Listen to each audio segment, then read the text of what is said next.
All right, how's it going, guys? Another take here. Good. Back How are at you? it. How are you? Say it's been about a month. I know we did the holiday 2 weeks ago, so back at it here with Michaela and John. I know a month ago when we talked, we kind of ended the discussion saying we were going to save our upper body baseball talk for the next show. So bring that over here. What I was saying previously was that at our facility, with a lot of our majority high school players, our whole philosophy is that there is no crazy specific philosophy. We train our guys to get strong in the upper body. We want strong backs just like anyone else. So that basically what I get a little bit frustrated to see is programs that really baby the upper body. So there's a lot of contention that pitchers shouldn't bench, pitchers shouldn't press overhead.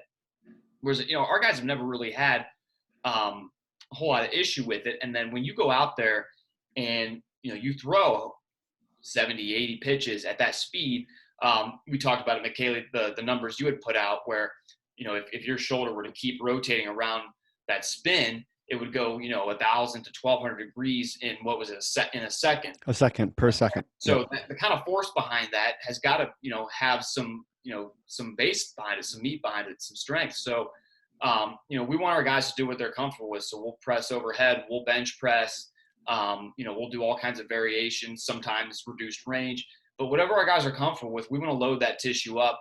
So when it's time to get on the mound and, perform, that joint is used to that kind of stress and has, not only has some mass behind it, but some strength. So, John, we'll pass it over to you, kind of build off of, what you guys do, some philosophies you take, what you see in your guys. Sure. So, I actually get super aggressive with the upper body. Mm-hmm. Like we've said, your arm needs to withstand a tremendous amount of force. Yeah. I like pretty much any pressing variation at pretty much any angle. Mm-hmm. We're definitely going to go overhead. Pressing overhead, like I guess a TRXY would be like a overhead pull, I guess. We're gonna row. We're gonna do cuff. I'm not even opposed to directly training buys and tries. I think if our tissue work is solid, we can pretty much go to town. I don't barbell bench a ton. It's not that I disagree with it. It's just if I have 20 kids at a time, it tends to be easier to teach a dumbbell, or a cable press, or a loaded push-up, actually push-ups are brutally hard to teach. A lot of people mess up push-ups, but yeah. but because people can't plank, so if they can't plank, they can't push up. It's more so the full body strength than the direct strength. And a lot of kids will like cheat it, like the younger kids will cheat it, and their elbows will go super high. They just don't know, really, they don't even like know how to use their pecs well. Well, because their arms are so weak that they try to overuse their pecs. Yeah. And so that's what leads to that arm flare. Is that, again, you start to lose that strength, and then you start to see that elbow go into medial, you see your shoulder go into medial rotation as you finish the press. Yeah. It's a good assessment tool to look at, though. Something like that. It can be, for sure. Mm-hmm. But I like any angle. I'm actually kind of recently been falling in love with, like, you have your bench go flat, and some benches will go flat like 30. There's only 2 or 3 notches. I love like the 15-degree incline. I've been loving that recently, personally, and with the kids. Just feel like you really feel it. And it kind of gives you, I don't know, something about punching up a little bit tends to clean things up sometimes. Definitely. And it's just like that one notch. It's like 10, 15 degrees up, but it seems to work really well. But rowing, we're going to do some sort of row every time we're in the gym. Yeah. Dumbbell, 1 arm, chest supported, 2 arm, cable row, TRX row. I don't care. We're doing some sort of row every time we hit the gym. The more trained an individual gets, we'll do less vertical pulling. just the lats are used a lot for a lot of things, and they can get overworked and overused. And if they're super tight and bound up, now we can't get overhead as great. And, you know, your pec and your lat prevent shoulder external. They pull you internally. So if our pecs, if our lat, more specifically lat, I've been feeling, but pecs too, if they get crazy bound up and tight, we have trouble getting overhead and we have to cheat it. Well, what happens? We're just probably going to have to cheat our external rotation maybe too. But I honestly, I kind of like it all. Yeah. I'm not afraid of directly training biceps, triceps. I know some people, oh, you can't do that. Well, especially load. I would say especially triceps. I mean, that's an underlooked thing. Again, it's kind of one of those like old school things. Like, well, we don't mess with arms, but especially triceps. I mean, if you think about the basic mechanics of having, strong elbow extension. It's a protector. It protects the elbow. Yeah. And especially beyond just like, from, a total bro tricep workout or like a bodybuilder, the ligament strength in that elbow. That's a big West Side thing. Is just a lot of reps of just like the West Side band would be like the red band. You know what I mean? Just a lot of high rep work with the red band. But again, and same thing with the pec too. It kind of speaks to the differences in population. I don't have too many guys that are trained beyond the point where they don't need to do, get a little bit more strength in the pec or the lat. Most of those guys could use, a little bit more size and strength, but your pec is did I say this right? I was messed up. It's an adductor. Did I say that right? It's an adductor to the, your arm. Yes. So, that speaks right to the mechanics of pitching. I mean, it helps control the external. It brings you into the internal. Like, it's an adduct. I mean, we definitely don't ignore it. Yeah. The bigger part is more the internal rotation. It protects the front of the joint. It protects the front of your shoulder while you're going into layback, like John is saying, because that eccentric load is just so massive. Yeah. Whenever they get into that full extension. Plus, throwing is a plyometric, an upper body plyometric activity. And so you actually need that stretch shortening cycle to occur in order to create that forward power, since the forward motion is an eccentric motion, so because you have that forward motion, you need that eccentric loading of the internal rotators before then you start your concentric motion internally. The other thing, so the internal part is much more important than the adduction, because now softball, that's different, right? Because softball, they come around, they start like this, square to you guys. They start this way, but then as they go, they turn sideways. Yeah. So they are adducting their arm. Yeah. Whereas baseball, they're rotating through, and so it's more the arm is still staying relatively in front until the ball's been released. Yeah. And then it's all decelerating, and that's then all, of course, then because you're decelerating a forward motion, that's more of the work in the back, the deceleration. So the adduction is not quite as important, but nonetheless, your point is true, because the stronger you are, the better stability you're going to have at the front of the joint where it connects. The other thing too, guys, that people need to remember is by doing bis and tris, by having stronger biceps, but stronger triceps, stronger forearms, it allows you to do the primary moves more heavily and more aggressively because your arms aren't burning out, Right. Yeah, so there's a lot of value in that, and the other thing, weakest link argument, right? Like, so, if you want to press overhead or bench or anything, if your triceps are garbage, then you're limited to what you can do with that. And the long head of the bicep is the quote unquote like fifth tendon of the rotator cuff. So by having a strength and the loading capacity of the anterior of the anterior shoulder, which is also the bicep, that really contributes to it as well in a positive way.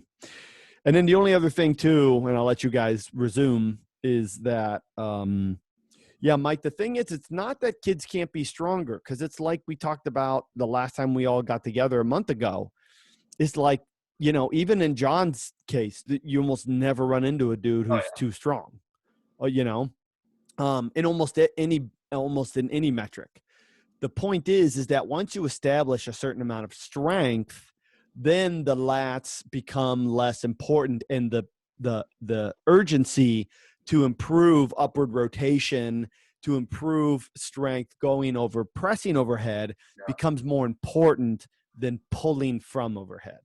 Yeah. I see that tightness a lot. If I'm just watching, if I give like few cues and I just kind of watch some type of motion, the tightness and just getting that upward rotation is evident a lot of times. It just doesn't, it just visually doesn't glide. You know what I mean? If you kind of watch a motion, it's just not like automatic to a lot of athletes.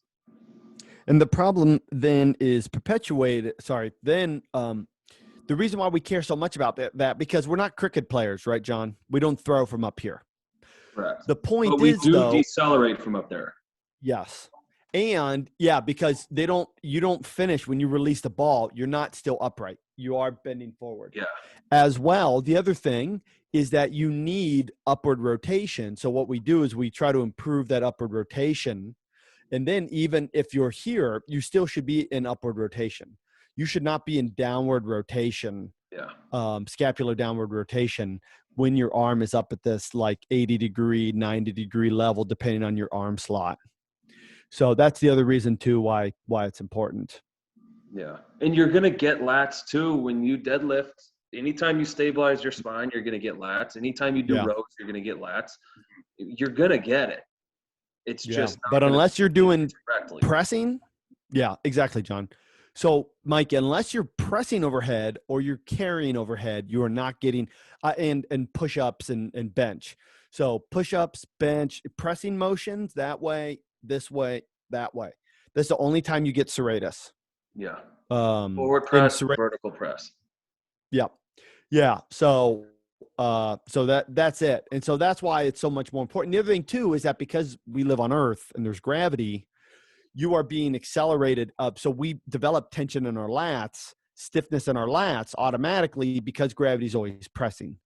Rarely do we spend time all the way here. Right. Normally it's like here or here, depending on how tall you are, but we're never here. Whereas with our lats, we're always pulling things, right? Yeah. Pulling doors open, all different, you might like, so there's a lot of ways that your lats are stiffened, that your shoulder pressing upward rotators don't get.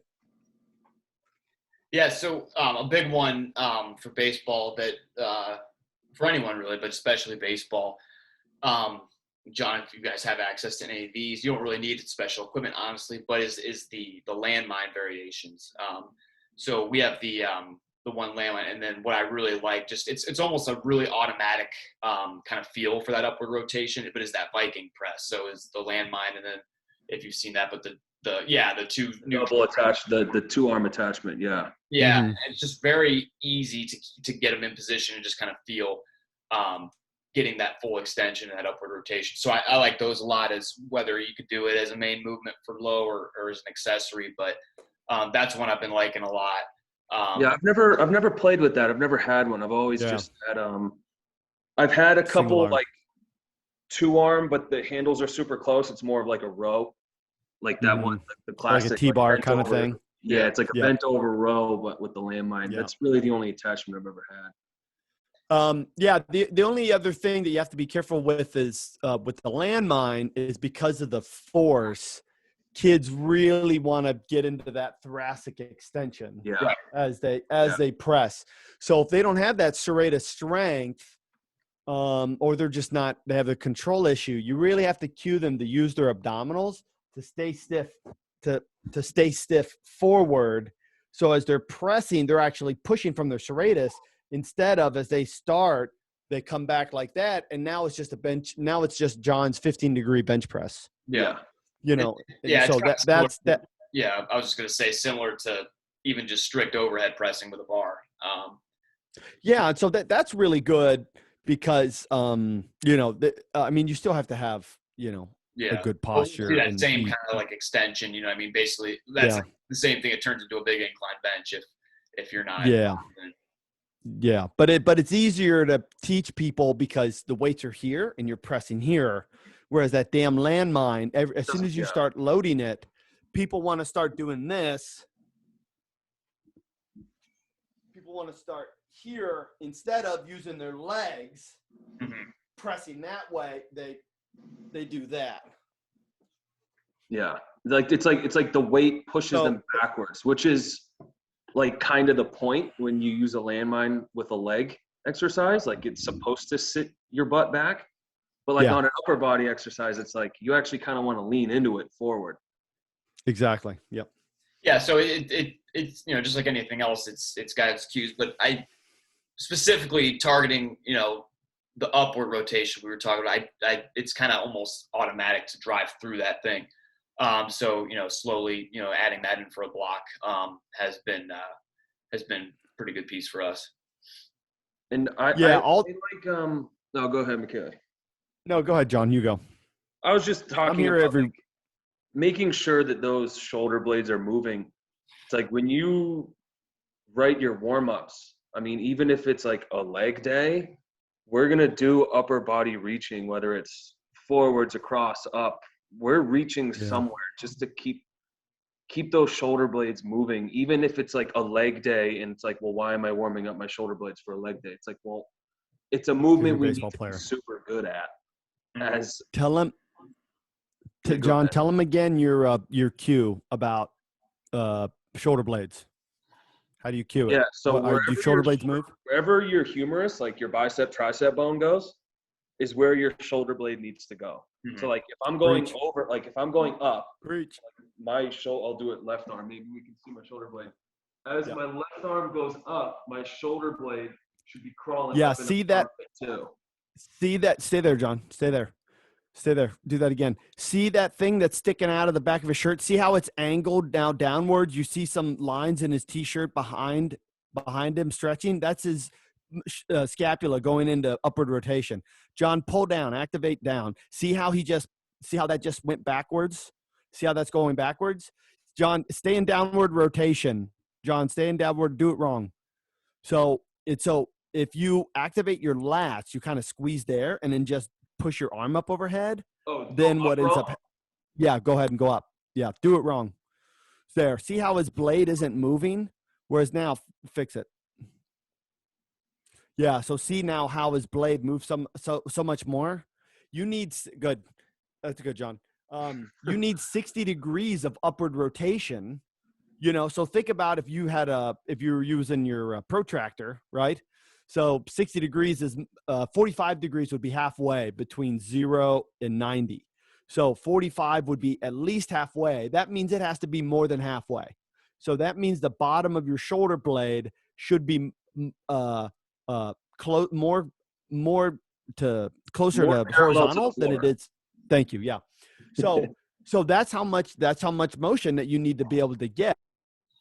And so if you aren't getting that full motion, then you're training improper mechanics. It's a lot of delt and a lot of bicep instead of shoulder blade, And so I think that a lot of coaches stay away from overhead pressing because they don't know what the hell they're doing. That's why, they don't know anything about scapular mechanics. Well, and So, I mean, I've been I played college baseball, 12 years ago was my 2009 was my first year of school.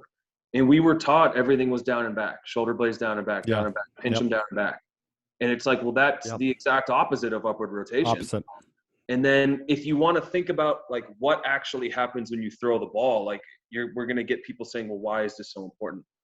Well, okay, so we already said you throw the ball and your humerus, your bicep tricep bone is like going to be pretty level with your shoulders, right? And it's actually your shoulders rotating that delivers your arm. Okay, but now you follow through. Well, now I'm overhead. The actual throw happens here, level, but then as you follow through, your arm climbs overhead. Now, what happens if your shoulder blade can't ride up your rib cage and rotate upwards? Well, what's now holding the shoulder in the socket? Exactly. It becomes hard to use the big boy muscles in the back of our body. And we have to now, a lot of time when people get this, the front of my shoulder hurts, my bicep tendonitis, it's most of the time I've noticed, I mean, it could be other things, but a lot of the time, if you just have them like reach their arms overhead, they can't, or they do it improperly. Yeah. And then when that, and because their shoulder. Keep going, John. Yeah. Preach. Yeah. It's because then you're not getting that upward rotation. Your acromion is that bony thing that sits on the top of your shoulder. So if you're forward like this, and then you go to press overhead, well, now all of a sudden that acromion becomes a friction point for the not only the supraspinatus, but also the long head of the bicep. And so that's why we care. I mean, another reason why, to further John's point, why we care about upward rotation is because then I'm in this position. So now I'm actually out of the way. So I can rotate my arm from a proper position instead of being here. And so instead of that, the rotator cuff being down regulated, now all of a sudden it can rotate freely. So now I actually can load it, because if you're here and you try to go overhead, then all of a sudden you have to start opening your arm up. You start having to do this, and you're pulling the ball through that way. And so that's why we see a lot of like front shoulder irritation. And then as soon as you start to open up this way, then the valgus force on your elbow just climbs exponentially, because you're not decelerating. You're trying to decelerate with your pec instead of your lat, instead of decelerating with the posterior shoulder. Yeah. And then you talk about force on the elbow, and obviously, whether it be Tommy John or all these other elbow issues, it's kind of wild. It's like you're looking right at that elbow. What's wrong with the elbow? And it's a shoulder issue, or maybe it's exactly. Maybe it's a lower body issue potentially. But the elbow tends to be the victim of the shoulder, a crime that happened earlier in the chain. Yeah, well, the elbow's pretty simple. There's not a lot going on there, so there's really not a lot of causes that can happen there, really. I mean, but for sure. And especially, I mean, you can get some like flexor tendonitis, but it's not even at your elbow. It's actually like above your elbow. It's almost like the side of your tricep. Yeah. When you get that. And a quick point to add on to everything we were just talking about. This is why I think it's important that nobody ever really graduates from push-ups, because you might be able to, maybe you're a beast now, but you do loaded push-up, or you do, some tough variation or whatever it might be. But, obviously, we bench at, the gym, but a push-up as part of your pressing, rotation is just generally a much more free moving shoulder blade movement than laying on your back pressing. So it just, I think it allows for a lot more free movement for most people, whether it be a big movement or an accessory. Yeah, no, you're not wrong, Mike. But this is the thing, though, is that these pressing motions, if you're not going overhead, it requires some amount of cuff strength, but it doesn't build it. Mm-hmm. And so if you aren't going overhead or doing diagonal patterns, some kind of motion this way, and we're not talking about laying on your side and doing external rotation. We're talking about overhead carries, pressing, diagonal patterns with or without a lower body movement, split stance, hinging. If you're not actually rotating your humerus in the socket, you're not building your cuff. And so again, it's like, and the other thing too is that we need your subscap to work, which actually is what some people roll. It's in their armpit. And the problem is that you can get your lats really strong and your pecs really strong, which also internally rotate the humerus. And so you can start to get away with having a weak rotator cuff because you're so lat and pec dominant with your rotation, with your throwing motion.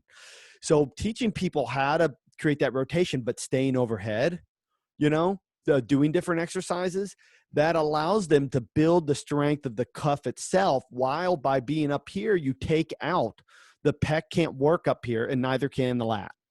So that's why and then Mike, the other thing too is that it just becomes opportunity cost. So yeah, you can never be too strong at pecs, or you can't get too good at a push up, or you can't get, for most people, too good at a pull up. Right. But it's like after they get a certain amount of good, like it's important to include other stuff, especially as people get more advanced, Oh, I because got now you. they can just, I was just say, I got you for sure. Like I said, because we, almost, like all of our guys do all the stuff you're talking about, more advanced kind of pressing. But but I just want people. General point with the feeding into getting those shoulder blades moving, honestly, is the main point there. Yeah, no, and I'm just trying to make it crystal clear that you're not going to get good at throwing by just doing a bunch of push-ups and lat pull-downs, even if you're a younger guy. So hopefully you get the point that you should be pressing. Like John says, you should be rowing. Well, he rows every day. You should be rowing. Exactly how often you do it, that can change depending on your approach or what you're trying to accomplish. But you should be doing a lot of it. It's very important. Pushing overhead is very important. And you need to do stability and or rotational movement that will actually work the cuff itself, rather than you get some work the internal rotators, pecs and lats, more than cuff itself or external rotators. And again, not just doing flies like this. This is all deltoid stuff. You're going to get a little bit of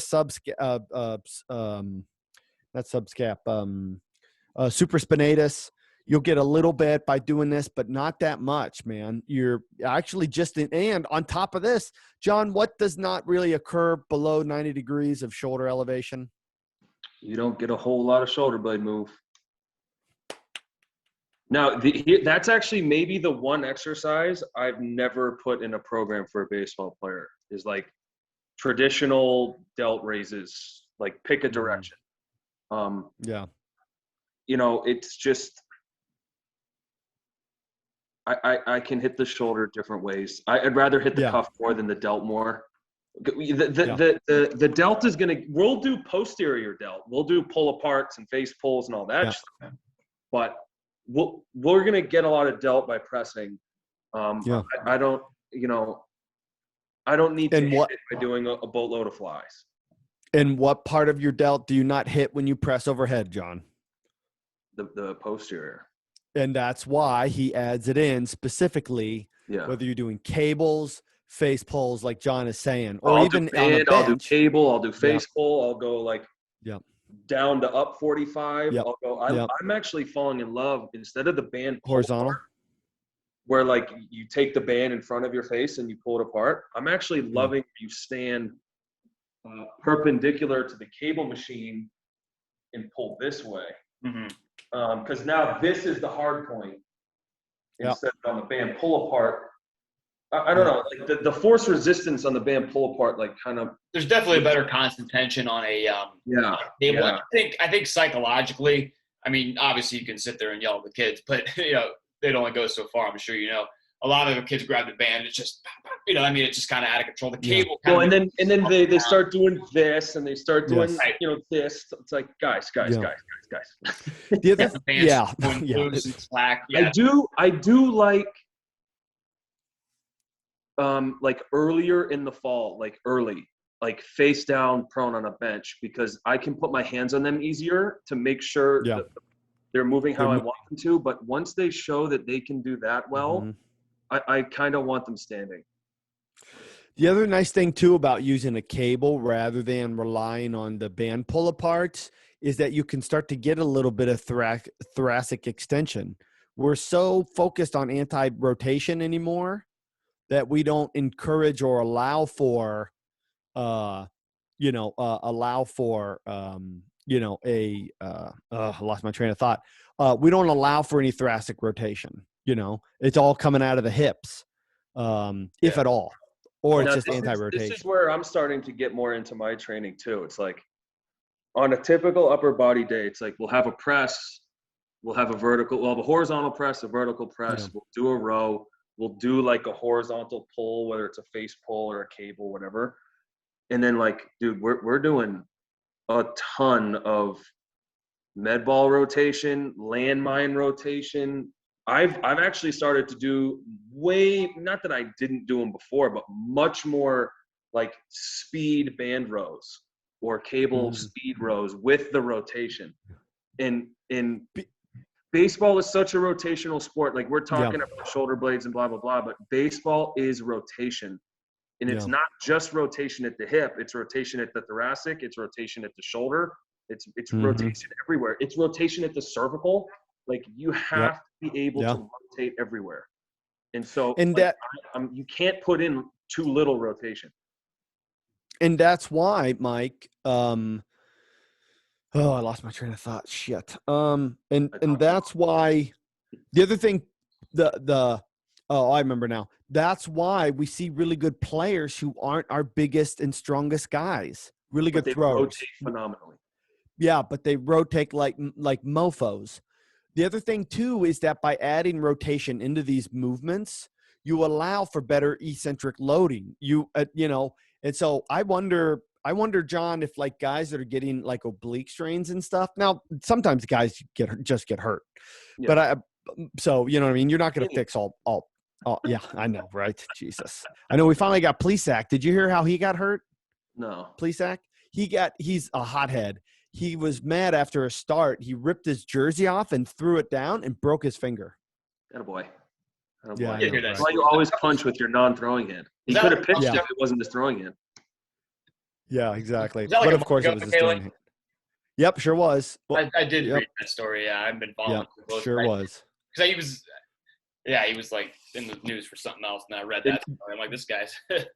So Michele talks about like the decel patterns. It's like, I think he's talking about like when you're on the field swinging, throwing decel patterns. We want to train just the shoulder blade decel pattern part of it, but at the same time, like when you actually throw or swing, you're getting spine rotation too. Yeah, it's like yeah. And so that rotation. I was just gonna say the trick is like good control of it. I found in some of these movements, you know what I mean? And again, maybe it falls into my population, but sometimes it's just so chaotic. You know what I mean? It's like you're visually, you know what you're looking for, and sometimes it's just so out of control, chaotic. So strong but controlled rotation is sometimes the key. Sometimes I found you almost do have to incorporate some anti-rotation to learn always. For sure. Initiate the rotation and then anti-rotate. Yeah. We will talk about this later, but stability is more important than, well, I mean, we talked, you and I have talked about this, obviously. The three of us have talked about this. Remember, Mike, that when you and I first met, this is like literally one of the first conversations we had. Mm-hmm. Stability is more important than mobility. Yeah. It's not the strongest link in the chain that breaks. It's not the thing that's too stiff that breaks, that breaks down. It's not the really strong, brand new rubber band that won't stretch. That's not the one that snaps. The old flimsy stretched out one that's like a noodle. That's the one that stretches, that snaps. The place where you move too much is the place usually that breaks down. Yeah. Now, you might move too much at one place because you're stiff at other places, and so we need to improve the balance of your stiffness. But those places but stretching the shit out of everything is just going to make whatever is more flexible, whatever is too flexible, even more flexible. It's like maybe if we had even more unstable. Exactly. Because think about it, Mike. If we have a metal chain, and we replaced one of the metals in the middle with like a rubber band, and we started stretching that chain, obviously all the stretching would occur at that rubber band. But if people would stretch this and they'd feel, boy, that feels, you know what I mean, might feel, or what they might do is they'll pull on two links of the metal chain, and they're like, wow, this is really stiff, this needs to be stretched out. What do? They go back to grabbing the one end and the other end and pulling apart again. And now you're just again, making that one spot that's already too unstable even more stable. Yeah, and you couldn't do any functions with that entire chain. Couldn't put any force on it, pull anything with it, because it has one weak spot that's gonna, you're not gonna put any force on it. So exactly. Yeah. Say so it's more important, like you said, and it's often way more lacking. I would say the stability, mobility. Yeah, because it's not cool to do that. My general rule of thumb is it's like, and this is probably more so on the mound itself. I'm matching your pitching mechanics to your body. If I try to make you stride 10 inches, but you can only stride 8 before your adductors can't hold anymore, you're striding 2 inches too far. So it's like, yeah, things might be stiffer than others. I mean, but there are guys in the big leagues throwing 102 that barely stride at all. Like Verlander's been throwing in the major leagues for how long? He's got like 3,000 innings in the big leagues. I mean, yeah, he got hurt, but like he threw 3,000. He's a Hall of Famer. Like, he is 38 years old throwing 200 innings a year, and he strides so short. It's like, well, what happened? What if you took Verlander, who is a stiff guy? He does not get a lot of hip-shoulder separation. He's super stiff. Well, what if you took that guy and told him you need to stretch everything, and now he's unstable? Yeah. It's like you need to match sometimes the pitching motion to the body, and then the other rule of thumb I tend to use: if you have the range of motion, you better be able to control it. Otherwise, it's pointless range of motion. Yeah. It's a probably dangerous range of motion if you can't control it. Yeah. About 3 minutes. About 3 minutes left here. So, Michele, just everything we've talked about. If you want to kind of wrap up, final thought with it. No, man. I think this is. I really appreciate, John, you making time to jump on with us, and I value your friendship and I value your expertise. You're really, really good at what you do, and so I always appreciate anytime we get a chance to talk. So I've really learned a lot from you about baseball and about just being a coach and stuff like that. So I appreciate that a lot, man. Yeah, sure. We need to do one of these on like spine stuff. I'm not good at that. I need to learn from you a little bit. Yeah. More like let's instead of like we need to probably break the myth on what ab training is. I think that would be a good one for next time. But no, I mean, thanks for having me on, Mike, Kaylee, and congrats on the new job. Yeah, I'm in Ohio too. Yeah, I didn't hear that yet. What did he's a Buckeye? No, I'm a Rocket. I know, but technically all the little schools, they either get beat by Ohio State. Our starter was up to 99 this year. I don't know, man. Nice, man. Nice. Oh, man. Nice. Congrats on that. Dude, that's awesome. Dude, so hey, Mike, when they come play Akron, we'll go to a game. I'll have tickets. So I mean, if it's an away game, I'm not 100% sure. Every school will be different. Well, either way, we'll figure it out. Yeah. All right, let's go. We got to go. All right. Hey, thank you guys. Thank you. Guys. All right, see ya.